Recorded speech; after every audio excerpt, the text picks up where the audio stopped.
একলা হলে বুঝতে পারি ভালোবাসি কত। একটা তুমি আছো বলে ভালো আছি এত, একটা তুমি আছো বলে আচ্ছা 20 বছর বয়সে যদি নিজের শখই পূরণ করতে না পারি তাহলে 50 বছরে ওই টাকা দিয়ে কি হবে? আসসালামু আলাইকুম।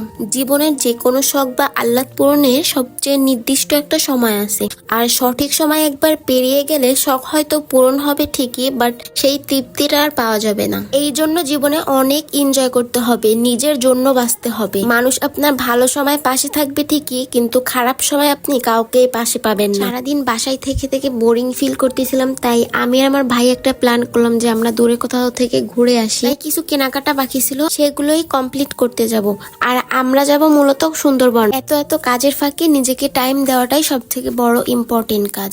আর মন ভালো থাকলে সবকিছুই ভালো লাগে। সেই 3টার সময় বাসা থেকে বের হয়েছি, কিছুই খাওয়া দাওয়া হয়নি। আর এই জন্যই ভাবলাম আগে কিছু খেয়ে নি, তারপরে বাকি সবকিছু করবো। তো ধাবাতে চলে আসলাম, আর এইখানে এসে কিছু খাওয়া দাওয়া করে নিব। ধাবার এই কর্নারটা আমার কাছে ভালোই লাগে, কারণ এইখানে কিছু ফুল দিয়ে অনেক সুন্দর করে ডেকোরেট করা। এইখানে কিছু সুন্দর সুন্দর পিকচার আর ভিডিও ফুটেজ করে নিলাম।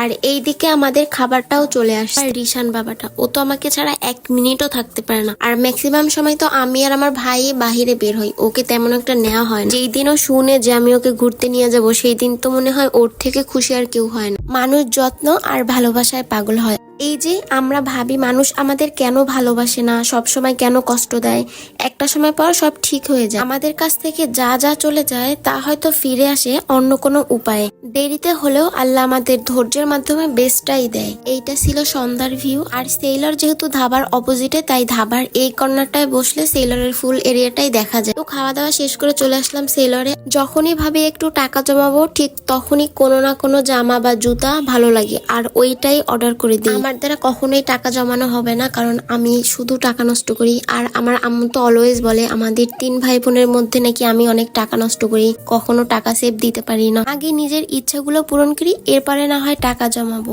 আচ্ছা আপনারাই বলেন তো, ইচ্ছা পূরণের বয়সে যদি নিজের ইচ্ছাটাই পূরণ করতে না পারি, তাহলে পরে ইচ্ছা পূরণ করে কি হবে? এজন্যই হয়তো নিজের ছোট ছোট ইচ্ছাগুলো নিজেই পূরণ করি। আর এইদিকে আমার ভাই এই শার্টটা চুজ করছে, তো এই শার্টটার ভালোই লাগছে, তাই এই শার্টটাই নিয়ে নিছে। নিজের টাকায় নিজে খরচ করার যে শান্তি, তা হয়তো আব্বু আম্মুর টাকায় হয় না। আমার তো শুধু সারাদিন শপিং করতে ইচ্ছে করে, বাট কি করার, এমন তো আর সুযোগ নেই রেগুলার শপিং করার। আর এইদিকে আমার ভাই, ও তো ক্যামেরা দেখলেই শুধু ঢং করবে, এটা ওর মানে হ্যাবিট হয়ে গেছে। কিছু জিনিস চেয়েও পাওয়া যায় না, আবার কিছু জিনিস না চাইতেও আমাদের কাছেই চলে আসে।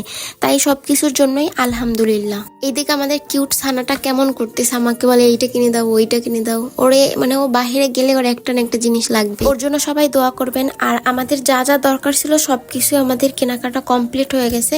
আর এদিকে আমার ভাই পেমেন্ট করে দিচ্ছিল।